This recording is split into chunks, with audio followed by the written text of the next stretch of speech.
Hi నమస్తే, this is Pauni. Welcome to YK TV. మనం అంబేద్కర్ కోనసీమ జిల్లాలో బోండాలు రకం వరి ధాన్యం పండించిన రైతులు తీవ్ర ఇబ్బందులు ఎదుర్కొంటున్నారు.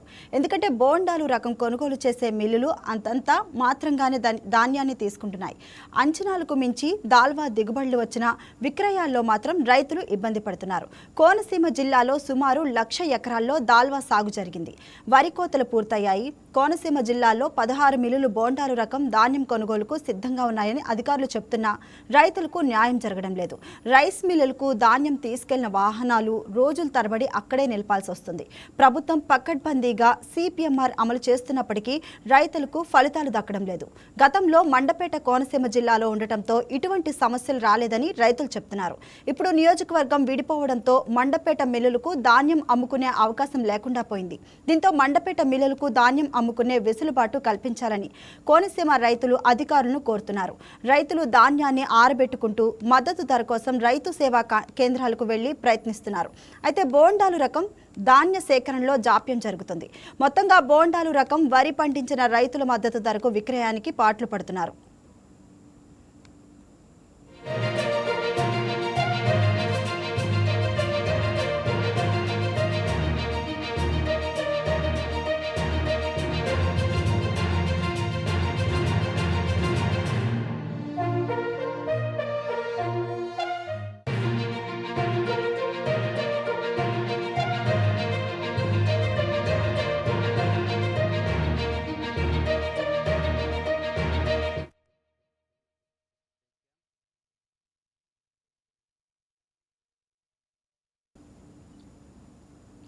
దీనిపై మరింత సమాచారాన్ని మా కరెస్పాండెంట్ వెంకటేశ్వరరావు లైవ్ లో అందిస్తారు. వెంకటేశ్వరరావు, చెప్పండి, మరి ప్రస్తుతం కోనసీమ జిల్లాలో బోండాల రకం ధాన్యం కొనుగోలు పరిస్థితి ఏ విధంగా ఉంది? అంబేద్కర్ కోనసీమ జిల్లాలో ప్రధానంగా వరి పంట ఎక్కువగా పండిస్తారు. ఇక్కడ ఈ ప్రాంతంలో సుమారు 1,00,000 ఎకరాలు పైబడి వరి సాగు చేస్తున్నారు. ఏదైతే తొలకరిలో ఎదుర్కొన్న ఇబ్బందులు తొలగుతున్నాయని రైతులు ఆనందం పడే లోపే వారి ఆశలు ఆవిరైనని చెప్తున్నారు. ఎందుకంటే గతంలో మాదిరిగా కాకుండా ఈ ఏడాది దాల్వా సాగుకు సంబంధించి వరి దిగుబడులు బాగా వచ్చాయని రైతులు ఆనందం వ్యక్తం చేస్తున్నారు. ఈ నేపథ్యంలో ఏదైతే దాల్వాకు సంబంధించి ఎక్కువ శాతం రైతులు బొండాల రకం ధాన్యాన్ని పండించారు. ఆ బొండాల రకం ధాన్యం ఇక్కడ ఉన్నటువంటి రైస్ మిల్లులు కొనుగోలు చేయట్లేదని రైతులు ఆవేదన చెందుతున్నారు. సుమారు 16 రైస్ మిల్లులు ఉండగా అంబేద్కర్ కోనసీమ జిల్లాకు సంబంధించి ఏ రైస్ మిల్లులో కూడా బొండాల రకాలకు సంబంధించిన ధాన్యం కొనుగోలు సరిగ్గా చేయట్లేదని, అలాగే రైతు కేంద్రాల ద్వారా కొనుగోలు చేస్తామని ప్రభుత్వం హామీ ఇచ్చినప్పటికీ అవి మాత్రం అక్కడ ధాన్యం కొనుగోలులో మాత్రం నిర్లక్ష్యం వహిస్తున్నారని రైతులు ఆరోపిస్తున్నారు. ముఖ్యంగా అంబేద్కర్ కోనసీమ జిల్లాలో ఉన్న ఏ రైస్ మిల్లులు కూడా ఈ బొండాల రకం ధాన్యం కొనుగోలు చేయడానికి ఆసక్తి చూపడం లేదని రైతులు చెప్తున్న పరిస్థితి ఉంది. అదేవిధంగా జిల్లా కలెక్టర్ని కూడా కలిసి పలుమార్లు వినతి పత్రాలు కూడా అందజేసిన పరిస్థితి అయితే ఉంది. గతంలో మండపేట అంబేద్కర్ కోనసీమ జిల్లాలో ఉన్నప్పుడు మాత్రం ఇక్కడ పండించే బొండాల రకం ధాన్యం కొనుగోలు చేసేవారని, ఏదైతే జిల్లా అంబేద్కర్ కోనసీమ జిల్లా నుండి మండపేట నియోజకవర్గం విడిపోయాక తూర్పుగోదావరి జిల్లాలో ఆ నియోజకవర్గం కలిసిపోయింది. ఈ నేపథ్యంలో అక్కడ ఉన్నటువంటి రైస్ మిల్లర్లు అంబేద్కర్ కోనసీమ జిల్లాలో ఉన్నటువంటి ఏదైతే బొండాల రకం ధాన్యం ఉందో కొనుగోలు చేయడానికి వారు ఇష్టపడలేదు. అదేవిధంగా జిల్లా అధికారులు కూడా జిల్లాలో ఉన్న 16 రైస్ మిల్లులు కూడా ఈ ధాన్యాన్ని కొనుగోలు చేయాలని ఆదేశాలు జారీ చేసినప్పటికీ కూడా రైస్ మిల్లర్లో ఒక సిండికేట్ గా ఏర్పడి ధాన్యాల కొనుగోలుకు నిర్లక్ష్యం వహిస్తున్నారని కూడా రైతులు ఆరోపిస్తున్న పరిస్థితి ఉంది. ఏదైతే పంట చేతికి అందేకి వచ్చాక ఇటువంటి సంఘటనలు పునరావృతం కావడంతో రైతులు ఆందోళన చెందుతున్నారు. గత ఏడాది ఏదైతే తొలకరి పంట సమయంలో ఎక్కువగా తుఫాన్లు వర్షాలు రావడం వల్ల తీవ్ర నష్టాలు రవి చూసిన ఏదైతే రైతులు ఉన్నారో ఈ పంట బాగా పండింది, నష్టాలని కొంచెం భర్తీ చేసుకునే అవకాశం ఉందన్న అనుకుంటున్న నేపథ్యంలో ఇటువంటి చర్యలు రైస్ మిల్లర్ల చర్యల పట్ల రైతులందరూ కూడా తీవ్ర ఆగ్రహం వ్యక్తం చేస్తున్న పరిస్థితి అయితే ఉంది. అంటే రైతులు ఈ ప్రాబ్లంను సాల్వ్ అవ్వడానికి మరి ప్రభుత్వం నుంచి ఎటువంటి చర్యలు తీసుకోవాలని కోరుకుంటున్నారు? ప్రభుత్వం చర్యలు ముఖ్యంగా అంబేద్కర్ కోనసీమ జిల్లా కలెక్టర్ మహేష్ కుమార్ ప్రతి ఏదైతే 16 రైస్ మిల్లులు ఉన్నాయో 16 రైస్ మిల్లుల్లో కూడా బొండాల రకం ధాన్యం కొనుగోలు చేయాలని ఆదేశాలు జారీ చేస్తున్నారు. అలాగే తడిచిన ధాన్యంలో తేమ శాతాన్ని బట్టి ధాన్యం కూడా కొనుగోలు చేయాలని చెప్పడం జరిగింది. అలాగే జిల్లాలో ఎక్కడైనా సరే అలసత్వం ప్రదర్శిస్తే సదరు రైస్ మిల్లలపై చర్యలు తీసుకుంటామని కూడా జిల్లా సివిల్ సప్లై అధికారులు కూడా హెచ్చరించారు. ఇటువంటి తరుణంలో రైతుల నుంచి ధాన్యం కొనుగోలు చేస్తానని వారు హామీ ఇచ్చినప్పటికీ కూడా ఇదేదైతే రవాణా సౌకర్యం, వారు లారీల్లో తీసుకెళ్తారు ఈ ధాన్యాన్ని అమ్మడానికి, సంబంధిత లారీల్లో ధాన్యం తీసుకెళ్ళినప్పటికీ కూడా ఆ మిల్లర్లు సేకరించకపోవడంతో ఆ లారీలు కిరాయికి చెల్లించలేక అక్కడ నిలపాల్సిన 2-3 రోజులు లారీలు నిలపాల్సిన పరిస్థితి ఏర్పడుతుంది. దీనివల్ల వారి ఏదైతే రవాణా ఖర్చులు పెరిగిపోవడం, దీనివల్ల వారు ఎక్కువ సొమ్ములు నష్టం చూడాల్సి వస్తుంది. అలాగే ఏదైతే వాహనదారులు ఉన్నారో ఈ లారీ ట్రాన్స్పోర్టేషన్ చేయడానికి కూడా, ట్రాక్టర్ ట్రాన్స్పోర్టేషన్ చేయడానికి కూడా వీళ్ళు రైతులకి వాళ్ళు రావడానికి ముందుకు రావట్లేదు. ఎందుకంటే 2-3 రోజులు వీళ్ళ దగ్గరే ఉండాల్సిన పరిస్థితి, అందువల్ల ట్రాన్స్పోర్టేషన్ కూడా వీళ్ళకి ఇబ్బంది ఎదురవుతుందని చెప్తున్నారు. ఏదేమైనప్పటికీ కూడా జిల్లా అధికారులకు పటిష్ట చర్యలు తీసుకుంటే కానీ వీరి సమస్య తగ్గదని కూడా చెప్తున్న పరిస్థితి అయితే ఉంది ఇక్కడ. Thank you Venkateswararao.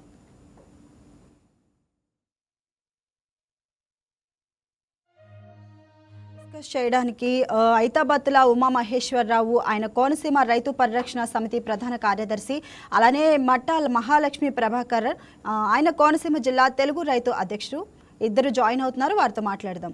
నమస్తే అండి. ఓకే, సో ఉమామహేశ్వరరావు గారు, మీరు చెప్పండి, మరి ప్రస్తుతం కోనసీమ జిల్లాలో బోండాల రకం ధాన్యం కొనుగోలు కానీ సో పరిస్థితి ఏ విధంగా ఉందండి?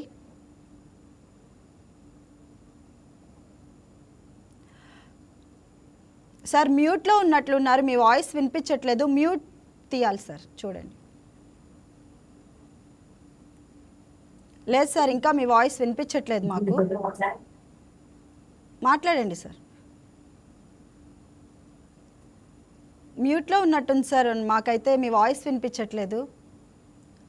ఒకసారి ఆ ప్రాబ్లం ఒకసారి చూడండి సార్. సో ప్రభాకర్ గారు, మీరు చెప్పండి, ఈ దాల్వా సీజన్లో మరి దిగుబడులు అసలు ఎలా వచ్చాయంటారు ప్రజెంట్? నమస్కారం అండి. ఈ ప్రస్తుత దాల్వాలో దిగుబడులు అయితే చాలా ఆశాజనకంగా ఉన్నాయి. గతంలో ఎన్నడూ లేని విధంగా ఈసారి 50 నుంచి 55 బస్తాలు కూడా దిగుబడులు వచ్చినటువంటి పరిస్థితి డాక్టర్ బిఆర్ అంబేద్కర్ కోనసీమ జిల్లాలో మేము చూస్తూ ఉన్నాం. అయితే ప్రభుత్వం కూడా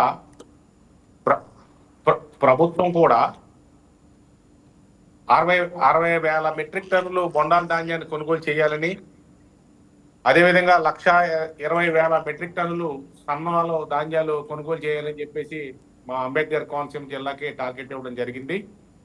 అయితే ఇక్కడ కొన్ని సమస్యలు ఉన్నాయి. రైతు అనేటువంటి వాడు డైరెక్ట్ గా ఆర్ఎస్కే దగ్గరికి వెళ్ళి అమ్ముకునే పరిస్థితికి ఇంకా చైతన్యం రాలేదు. చాలా మంది రైతులు టెనెంట్ ఫార్మర్స్ అవ్వడం, వాళ్ళకి ఆర్థికంగా ఇబ్బందులు ఉండడం, వాళ్ళు మిడిల్ మ్యాన్ మీద డిపెండ్ అయ్యి ప్రతి రూపాయి పెట్టుబడికి కూడా మిడిల్ మ్యాన్ మీద డిపెండ్ అవడం, డైరెక్ట్ గా మిల్లర్కి ఆర్ఎస్కేకి రైతుకి మధ్యన ఉన్నటువంటి కనెక్షన్ కట్ అయ్యి మధ్యలో మిడిల్ మ్యాన్ రావడం అనేది కొన్ని ఇబ్బందులు వస్తున్నమాట వాస్తవం అండి. ఇక్కడ జరుగుతున్నది ఏంటంటే, మన ధాన్యం బయటికి వెళ్ళాలి అంటే ఫస్ట్ థింగ్ హమాలీలు కావాలి. ఈ రైతుల దగ్గర హమాలీలు లేరు. అదే ఆర్ఎస్కే పరిధిలో కూడా హమాలీలు చాలా తక్కువ, ఆర్ఎస్కేల్లో మాత్రమే హమాలీలు ఉన్నారు, మిగతా చోట్ల లేరు. అలాంటి చోట్ల రైతులే పట్టుబడి పట్టి ఎగుమతి చేయవలసినటువంటి పరిస్థితి ఉంది. అది కొంచెం రైతుకి సన్నకారు రైతులకి కొంచెం భారంగా పరిగణించినటువంటి పరిస్థితి ఉంది. అలాగే వెహికల్స్ అవైలబిలిటీ కూడా తక్కువగా ఉంది. దీని వలన రైతు ఎప్పుడైతే మబ్బులు మేఘాలు వర్షాలు వచ్చినప్పుడు ఆదరాబాదరగా తన పంటను రక్షించుకోవడం కోసం మిడిల్ మ్యాన్ దగ్గరికి వెళ్ళి, సార్ నా ధాన్యం పట్టుకెళ్ళిపోండి అన్నప్పుడు, ఈ మిడిల్ మ్యాన్స్ అందరూ అని నేను చెప్పలేను కానీ కొందరు తన స్వలాభం కోసం 100 నుంచి 150 రూపాయలు మార్కెట్ కింద పెట్టి మిల్లర్స్ ధాన్యం కొనట్లేదు అనేటువంటిది రైతులకు చెప్పి కొంత ధాన్యాన్ని ఆయన కాడికి పట్టుకెళ్ళిపోయిన పరిస్థితి ఇవాళ మేము కళ్ళారా మేము రైతు నాయకులుగా మేము చూస్తూ ఉన్నాం. మేము రైతు నాయకులుగా రైతుల్లో చైతన్యం తీసుకురావడానికి మా శక్తి వంచన లేకుండా మేము పనిచేస్తున్నాం. మీరు కంగారు పడకండి, ప్రత్యేకంగా ప్రభుత్వం కొనుగోలు చేస్తుంది. ఒకవేళ ఎవరైనా కొన్నాం అని అంటే కనుక ఆ మిల్లు ఇన్ఫర్మేషన్ మాకు ఇవ్వండి, మేము పై అధికారులతో ఉన్నతాధికారులతో మాట్లాడి ఇమీడియట్ గా కొనుగోలు చేసేటట్టు చూస్తామని చెప్తున్నాం. ఆ విధంగా నేనైతే చాలా సక్సెస్ఫుల్ గా చాలా గ్రామాల్లో రైతుల్ని అమ్మకుండా చేసి నేను మిల్లర్స్ కి అమ్మించినటువంటి ఆర్ఎస్కేల ద్వారా మద్దతు ధరకు మిల్లర్స్ కి అమ్మించినటువంటి పరిస్థితి ఉంది. ఇక్కడ ఏంటంటే ప్రభుత్వం ఏదైతే కూటమి ప్రభుత్వం వచ్చిన తర్వాత ఒక కొనుగోలులో మంచి మంచి విధానాలు తీసుకొచ్చారు. మిల్లులు సెలెక్ట్ చేసుకునేటువంటి అధికారం రైతుకి ఇచ్చారు. బిలో 40 KM లోపల ధాన్యం అమ్ముకోవచ్చు. అలాగే 24 గంటల్లో డబ్బులు ఇవ్వటం అనేటువంటిది గతంలో ఎప్పుడూ మనం చూడలేదు. చాలా పెద్ద అది ఆ ఉపయోగం జరుగుతూ ఉంది వాళ్ళ రైతులకి. ఇవన్నిటిని కూడా రైతులకు అందాలి అంటే ఫస్ట్ రైతుల్లో కొంచెం ఇంకా చైతన్యం రావాల్సినటువంటి అవసరం ఉంది. రైతులు కూడా ప్రతి దానికి మిడిల్ మ్యాన్ మీద ఆధారపడకుండా తన సొంతంగా పెట్టుబడి పెట్టుకునేటట్టు, తను సొంతంగా వ్యవసాయం చేసుకునేటట్టు ఉన్నట్లయితే కనుక కొంత మార్పు తీసుకురావడానికి అవకాశం ఉంటుంది. నేను ప్యాక్ సొసైటీ అధ్యక్షుడిగా కూడా పనిచేస్తా ఉన్నాను. మా ఏదైతే ప్యాక్ సొసైటీ పరిధిలో ఉన్నటువంటి ప్రతి రైతుని కూడా మిడిల్ మ్యాన్ దగ్గరికి వెళ్లకుండా విత్తనం నుంచి చివరి దోమ మందు వరకు మా సొసైటీ నుంచే వాళ్ళకి ఇచ్చి, వాళ్ళ దగ్గర వడ్డీకి అప్పు ఇచ్చి వాళ్ళకి ఆ ధాన్యం అమ్మిన తర్వాత ఆ డబ్బులు మాకు జమ కట్టేటట్టు, అంటే చాలా తక్కువ ₹1 వడ్డీకే మేము రైతుకి అప్పు ఇచ్చి, అంటే అప్పు అంటే క్యాష్ కింద ఏమో మేడం, మేము కాంపోనెంట్ కింద ఇస్తాం, ఎరువులు కానీ పురుగు మందులు కానీ ఇస్తాం. దాన్ని రైతు ఉపయోగించుకుని మాకు పంట పండిన తర్వాత ఆ డబ్బులు ఇచ్చిన తర్వాత మాకు జమ కడతా ఉన్నాడు. ఈ విధంగా అన్ని ప్యాక్ సొసైటీ అధ్యక్షులు కూడా కొంతవరకు దీన్ని తీసుకెళ్తే కొంతవరకు మనం మిడిల్ మ్యాన్ దగ్గరికి వెళ్లకుండా మనం ఆపడానికి అవకాశం ఉంటుంది. అయితే మాయిశ్చర్ దగ్గరికి వచ్చేటప్పటికి కొన్ని ఇబ్బందులు ఉన్నమాట వాస్తవం. ఎందుకంటే మనుషులు ఏదైతే కూలీలు ఉన్నారో చాలా కొరత ఉందండి. ఇక్కడ అంబేద్కర్ కోనసీమ జిల్లాలో కూలీలు చాలా తీవ్రమైన కొరత ఉంది. ధాన్యం ఆరబోయాలంటే మనుషులు కావాలి, మధ్యలో మేఘం పడితే ధాన్యం పోగేయడానికి మనుషులు కావాలి. ఈ మనుషులు లేనప్పుడు రైతులు ఏదో రేటుకి అయిన కాడికి మనం మాయిశ్చర్ ఉన్నా సరే ఏదో అమ్మేసుకుందాం అనేటువంటి, అంటే పంట పండించే వరకు చాలా ఓపిక పడతారు రైతు. అమ్ముకునేటప్పటికి చాలా ఓపిక తగ్గిపోయి ఓపిక సన్నగిల్లిపోయి అయిన కాడికి అమ్మేటువంటి పరిస్థితి ఉంది. ఇలాంటి పరిస్థితుల వల్ల ధాన్యం కొంటలేదనేటువంటి వస్తుంది తప్ప, నేను అనుభవంతో చెప్తున్నాను, నేను అమ్మినటువంటి ఏ రైతుకి ఇబ్బంది రాకుండా నేను అమ్మించగలిగాను. నేను అందరినీ చేయలేను కానీ నా శక్తి మేరకు చేయగలిగినంత మంది చేశాను. అలా ప్రతి నాయకుడు ప్రతి లీడరు కూడా ఆ విధంగా చేసినట్లయితే మనం మార్పు తీసుకురావడానికి అవకాశం ఉంటుంది మేడం. అవును, తప్పకుండా అండి. ఉమామహేశ్వర గారు, మీరు చెప్పండి, మరి ఈసారి దాల్వా దిగుబడులు ఎక్కువగా రావడం రైతులకు లాభం అంటారా లేక భారం అంటారా? దాల్వా దిగుబడులు అయితే బాగానే వచ్చాయి మేడం. అయితే ఇక్కడ ఒక సమస్య ఉంది. మనకు డాక్టర్ బిఆర్ అంబేద్కర్ కోనసీమ జిల్లా నుంచి మండపేటను ఎప్పుడైతే తూర్పుగోదావరి జిల్లాలో కలిపారో ఈ బాయిల్డ్ రైస్ మిల్ అన్ని కూడా రాయవరం, కపిలేశ్వరం, మండపేట మండలాల్లో ఉండిపోయాయి. దాని కారణంగా ఇక్కడ కోనసీమ జిల్లాలో ఉన్న 16 మిల్లులు కెపాసిటీ తక్కువ. ధాన్యం బళ్ళు వెళ్ళినప్పుడు ఆర్ఎస్కే నుంచి ధాన్యం బళ్ళు వెళ్ళినప్పుడు 2-3 రోజులు అక్కడ ఉండిపోవలసిన పరిస్థితి వచ్చింది. దానివల్ల రైతులు డెలివరీ ఛార్జెస్ కట్టుకోవాల్సి 2-3 రోజులు అంటే సుమారు ట్రాక్టర్కి వచ్చి ₹6,000 నష్టపోతున్నారు. ఆ విధంగా ధాన్యం కొనుగోలులో వేగం మందగించింది. ఈ మందగించడం వల్ల ఈ లోపల అకాల వర్షాలు వచ్చాయి. అకాల వర్షాల వల్ల రైతులు మరలా ఇప్పుడు తుఫాను చెప్తున్నారు, అల్పపీడనం చెప్తున్నారు. దానివల్ల రైతులు చాలా మంది కళ్ళాడలో ధాన్యం ఉండిపోయి, పంపచాలగొట్టలో ధాన్యం ఉండిపోయి చాలా హైరాణ పడుతున్నారు. కాబట్టి జిల్లా యూనిట్ కాకుండా ధాన్యాన్ని ఎక్కడైనా అమ్ముకునే విధంగా ఈ రైతుకి వెసులుబాటు కల్పించాలి. అటువంటిప్పుడు అలా జరిగితే రైతులు సులభంగా ధాన్యాన్ని అమ్ముకోగలుగుతారు. గతంలో ఎప్పుడూ లేదు.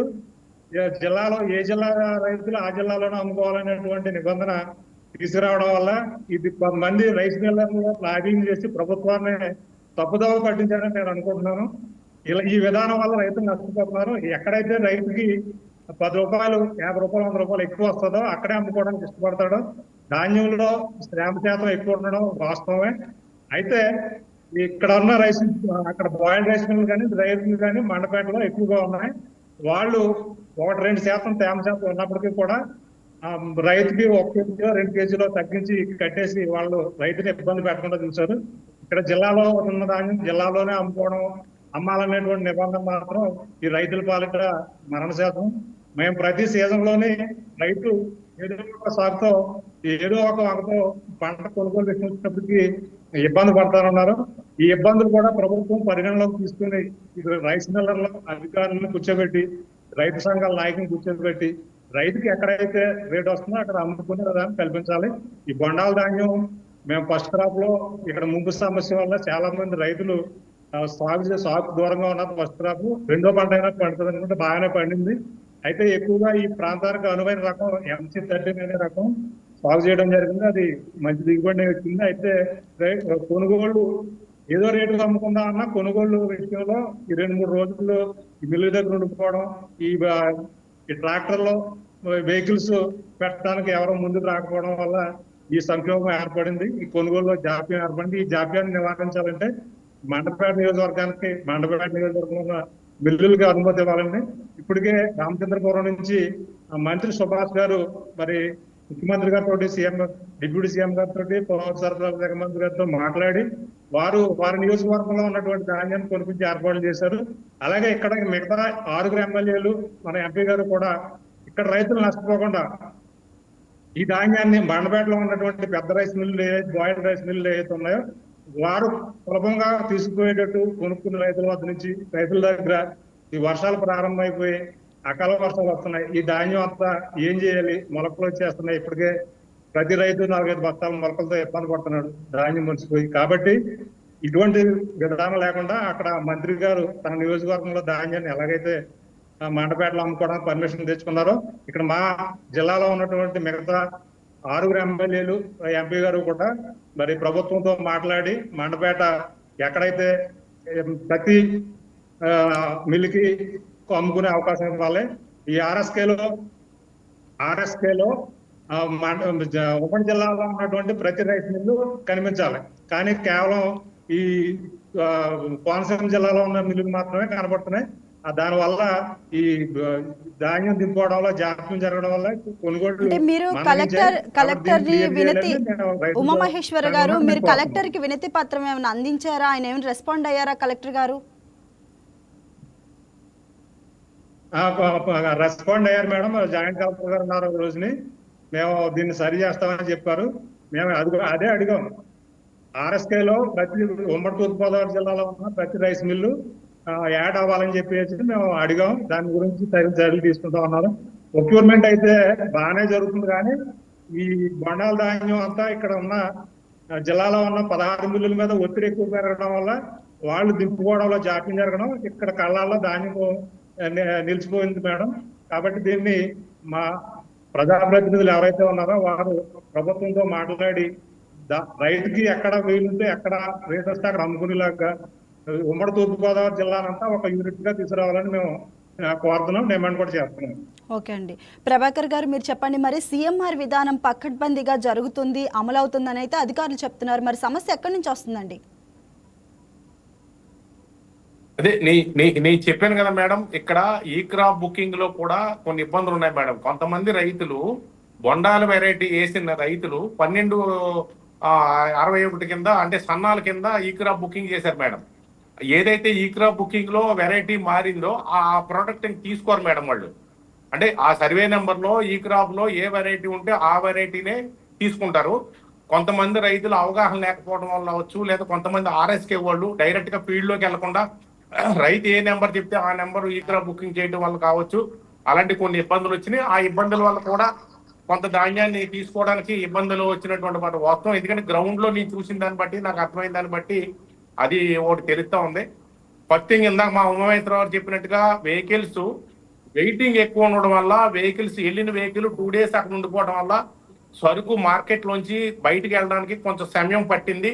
ఈ లోపల రైతులు ఆందోళన చెందారు. వర్షాలు పడతాయేమో, పంట పాడైపోద్దేమో, ఏదో ఓ రేటుకి అమ్మేద్దామని అని చెప్పేసి ఆందోళనతోటి రైతులు కూడా వెళ్ళి పరిస్థితి. దీన్ని కొంతమంది స్వార్థపరులు, నేను అందరూ అని అన్న కానీ ఇందాక అన్నట్టుగా కొంతమంది స్వార్థపరులు ఇది అదునుగా చేసుకుని కొంత తక్కువ రేటుకి కొంటున్నటువంటి మాత్రం వాస్తవం. నేను అదే చెప్తున్నాను. దానివల్ల రైతులకు నష్టమే కదండి. డైరెక్ట్ గా రైతు అమ్ముకోగలిగినప్పుడు ప్రభాకర్ గారు, దానివల్ల రైతులు నష్టపోతున్నారు కదండి. మరి నెక్స్ట్ ఇంకోటి ఏంటి మేడం, ఇక్కడ హమాలీస్ అనేటువంటిది ఇప్పుడు ఇక్కడ ఉన్న పరిస్థితుల్లో మేము ఒక ప్యాక్ సొసైటీకి హమాలీస్ కావాలంటే 10 నుంచి 15 మంది ఉండాలి, ఉంటేనే వాళ్ళు చేయగలరు. ఆ ప్రొవైడెన్సీ మా దగ్గర లేదు. ఎందుకంటే మనుషులు ఎవరో వచ్చి పనిచేసే పరిస్థితుల్లో ఇక్కడ చాలా తక్కువ మంది ఉన్నారు. ఉన్న కొద్దిపాటి మంది మొత్తం ధాన్యాన్ని మార్కెట్లోకి పంపడం, తక్కువ కాలంలో పంపడానికి అది కూడా కొంచెం ఇబ్బంది అవుతుంది. ఆ సమస్య కూడా ఉంది. దీన్ని ఏ విధంగా అధిగమించాలనేటువంటిది భవిష్యత్తులో మనం ఎక్కువ మంది హమాలీస్ ని బయట నుంచి అన్నా సరే ఇంపోర్ట్, సీజనల్లో బయట నుంచి అన్నా సరే ఇంపోర్ట్ చేసుకుని, ఇప్పుడు మనకు వెస్ట్ బెంగాల్ నుంచి, పంజాబ్ నుంచి కొంతమంది వస్తున్నారు మేడం, ఒరిస్సా నుంచి అటు సైడ్. వాళ్ళు ఏమన్నా కొంతమందిని తెచ్చి ప్రభుత్వమే మధ్యలో ఈ ప్యాక్ సొసైటీస్ కింద కొంతమందిని పెట్టి ఈ సీజన్ అయిన తర్వాత వెళ్ళిపోయేటట్టు కనుక ఏమైనా చేయగలిగితే భవిష్యత్తులో ఇలాంటి సమస్యల నుంచి మనం అధిగమించడానికి అవకాశం ఉంటుంది మేడం. Yes sir. ఉమామహేశ్వర గారు మీరు చెప్పండి, మరి ఇప్పుడు అత్యవసరంగా ప్రభుత్వం తీసుకోవాల్సిన చర్యలు ఏంటండి ఈ ప్రాబ్లం సాల్వ్ అవ్వడానికి? అత్యవసరంగా ప్రభుత్వం ఇప్పుడు ఇది ఏదైతే ఈ జిల్లాలో ఉన్నటువంటి బొండాల ధాన్యం బయటికి వెళ్ళాలంటే మండపేట, రాయవరం, కపిలేశ్వరం మండలాల్లో ఉన్నటువంటి రైస్ మిల్లులకి ఈ జిల్లాలో ఉన్న ధాన్యం అమ్ముకునే విధంగా ఆర్ఎస్కేల్లో ఆయా మిల్లులు వివరాలు కనుక ఉన్నట్లయితే ఆ సెంటర్లకి, ఆ పర్చేసింగ్ సెంటర్లకి, ఆ రైస్ మిల్లుకి పంపడానికి అవకాశం ఉంటుందండి. దీని గురించి వెంటనే మా ప్రజాప్రతినిధులను కలిగజేసుకోవాలి. పక్కన ఉన్నటువంటి నియోజకవర్గం రామచంద్రపురంలో, మండపేటకు రామచంద్రపురానికి పక్కనే ఆయన మాట్లాడుకుని తెచ్చుకున్నారు. ఎలాగైతే తెచ్చుకున్నారో ఈ 6 ఎమ్మెల్యేలు వెళ్ళి మన ముఖ్యమంత్రి గారి దగ్గర కూర్చొని మాట్లాడితే ఈ సమస్య సాల్వ్ అవుతుంది. మనం ఎక్కడి నుంచో హమాలీలను ఇప్పుడు దిగుమతి చేసుకోవాలంటే అయ్యే పని కాదు. ప్రతి రైతుకి ఉన్న సమస్య ఇది. రైతు దగ్గర హమాలీలు ఉండరు. ఈ హమాలీలు ధాన్యం కొనుగోలు చేసినటువంటి వ్యాపారస్తులు ఉన్నారు. 80% పెట్టుబడి వాళ్ళ దగ్గర తెచ్చుకుంటారు. గత్యంతరం లేని పరిస్థితుల్లో వాళ్ళకే తుయ్యాలి. ఆ విషయాలు అతను పెట్టుబడి పెట్టే వ్యక్తి రైతు చూసుకుంటాడు. కానీ ధాన్యం వెళ్ళిపోతే మాయిచర్కి పాయింట్ 1 కేజీ, 2 పాయింట్లతో 2 కేజీలు ఏదో ఒప్పందం చేసుకుని రైతుల దగ్గర నుంచి ఈ ధాన్యాన్ని వెంటనే లిఫ్ట్ చేసినట్టయితే రైతులు సేవ్ అవుతారు మేడం. దీన్ని వెంటనే ఈ ఆర్ఎస్కేల్లో మా ఈ ఉమ్మడి జిల్లాలో ఉన్నటువంటి మిల్లులన్నీ కూడా ప్రతి జిల్లాలో ప్రతి ఆర్ఎస్కే కూడా కనిపించాలి. ప్రతి మిల్లు కూడా కనిపించాలి. దీని గురించి మరి వెంటనే తీసుకోవాలి. అలాగే హమాలీ ఛార్జీలు, ట్రాన్స్పోర్ట్ ఛార్జీలు రైతుకి ఈ ప్రొక్యూర్మెంట్ అంతా అయిపోయిన తర్వాత ఎప్పుడే వేస్తున్నారు. అలా కాకుండా ఈ ధాన్యం ఎప్పుడైతే వెళ్ళిందో ఈ డబ్బులతో మాకు చెల్లించే 24 గంటలు 48 గంటల్లోనూ చెల్లించే డబ్బులతో పాటు ఇచ్చేస్తే రైతులు ఇంకా వేసులు పడుతూ ఉంటుంది. ప్రభాకర్ గారు మీరు చెప్పండి, అంటే గతంలో కూడా ఇదే పరిస్థితి నెలకొందంటారా, లేదంటే ఇప్పుడే ఈ ఇయరే ఈ పరిస్థితి ఇలా ఉందంటారా? ఏంటి మేడం? గతంలోనే ఈ పరిస్థితి గతంలో కూడా ఉందంటారా, లేదంటే ఇప్పుడే ఈ పరిస్థితి ఇలా నెలకొందంటారా? వాయిస్ అది డిస్టర్బెన్స్ వస్తుందండి. ఓకే, మీ వాయిస్ కొద్దిగా డిస్టర్బెన్స్ వస్తుంది. వినిపిస్తుందండి? ఓకేనా? లేదండి, డిస్టర్బెన్స్ వస్తుందండి. వాయిస్ అర్థం అవ్వట్లేదు మీది. Okay okay. సో ఉమామహేశ్వర గారు మీరు చెప్పండి. ఇప్పుడు బాగుందండి, ఇప్పుడు బాగుంది. ఓకే, చెప్పండి. అయితే మరి గతంతో పోలిస్తే మరి ఈసారి పరిస్థితి క్లిష్టంగా మారిందంటారా? అంటే గతంలో కూడా బాగానే ఉందంటారా?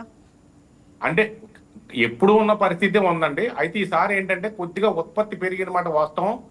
బొండాలు అనేటువంటిది వెరైటీ ఎక్కువ పంట పండినటువంటి వాస్తవం.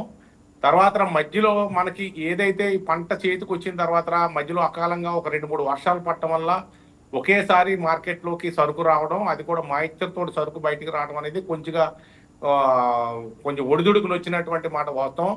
అలాగే మిల్లులు కూడా 16 మిల్లులు మనకి అలొకేట్ చేశారు కోనసీమ జిల్లాలో. అది సరిపోవు, ఇంకా ఇవ్వాలి అని అంటున్నారు. అది కావాలంటే మనం పక్కనే ఆలమూరు కూడా మనకి ఇచ్చారు. ఆలమూరు కూడా మన జిల్లాలో ఉంది. కొన్ని పినపళ్ళు అలాంటివి కూడా కొన్ని ఇచ్చారు. వాళ్ళు కూడా బాయిల్డ్ మిల్స్ ఉన్నాయి. ఈ క్రాప్ లో కూడా ఇబ్బందులు ఉన్నాయి మేడం. ఇక్కడ గ్రౌండ్ లో నేను చూసింది ఏంటంటే, ఇక్కడ మా గ్రామాల్లో కూడా బొండాల వెరైటీ చేయకుండా సన్నాల వెరైటీగా చేయటం వల్ల ఆ బొండాలని కొనే విధానం లేనప్పుడు ఈ ధాన్యం ఉండిపోయిందండి బయట. కొన్ని చోట్ల అంతా ఇదే అని అనలేను, కానీ కొన్ని చోట్ల ఆ సమస్య కూడా ఉంది. ఈ క్రాప్ చేసినప్పుడు ఖచ్చితంగా ఏ క్రాప్ వేసారో ఆ క్రాప్ ఫీల్డ్కి వెళ్ళి అగ్రికల్చర్ అసిస్టెంట్లు ఆ వెరైటీనే నమోదు చేయనటువంటి అవసరం ఉంది. ఇలాగ చేసినప్పుడు ఇలాంటి ఇబ్బందులు రావడానికి కూడా అవకాశం ఉంటుంది. ఇంకొన్ని మిల్లులు కనుక యాడ్ చేసినట్లయితే ఇంకా కొంచెం సులభతరం అయ్యేటువంటి అవకాశం ఉంది. అలాగే రైతు యొక్క వెహికల్ ఉంటే కూడా ఆ వెహికల్ కూడా మిల్లుకి వెళ్ళేటట్టుగా అనుమతి ఉండాలండి. అది మేము గతం నుంచి అడుగుతున్నాం, అది లేదు. ఏదైతే జియో ట్యాగింగ్ ఉన్న మిల్లే ఆ ట్రాక్టర్నే లేకపోతే ఆ లారీనే తీసుకోవాలని అంటున్నారు. అలా కాకుండా మేమేమంటున్నాం అంటే, రైతుకు ట్రాక్టర్ ఉంటుంది, 100 బస్తాలు పట్టుకెళ్ళి రైతు దగ్గరలో ఉన్న మిల్లుకి అమ్మేసుకోవడానికి అవకాశం ఉంటుంది. అలాంటి వెహికల్స్ ని కూడా మనం ఇవ్వగలిగితే, అనుమతి ఇవ్వగలిగితే కొంత ధాన్యాన్ని వాళ్ళు సొంతంగా పట్టుకెళ్ళి దింపుకోవడానికి అవకాశం ఉంటుంది. అప్పుడు ఇలాంటిది ఏదైనా ఒక రోజు లేట్ అయినా వాళ్ళు ఓన్ వెహికల్ కాబట్టి ఇబ్బంది ఉండదు. కొంతమంది పెద్ద రైతులందరికీ వెహికల్స్ ఉంటాయి, దాన్ని కూడా అనుమతి ఇవ్వాలని చెప్పేసి మేము ప్రభుత్వాన్ని గతంలో కూడా కోరాం. ఎందుకో మరి ప్రభుత్వం ఆ వెహికల్స్ ని అలౌ చేయట్లేదు. అది కూడా చేసినట్లయితే కొంత వెహికల్స్ ఇబ్బందిని మనం అధిగమించడానికి అవకాశం ఉంటుందండి. ఎస్ అండి, వైకే టీవీ తరపున ఈ సమస్య ఏదైతే ఉందో ప్రభుత్వం వెంటనే దీన్ని పరిష్కరించాలని అయితే మేము కోరుకుంటున్నామండి. నమస్తే. నమస్కారం.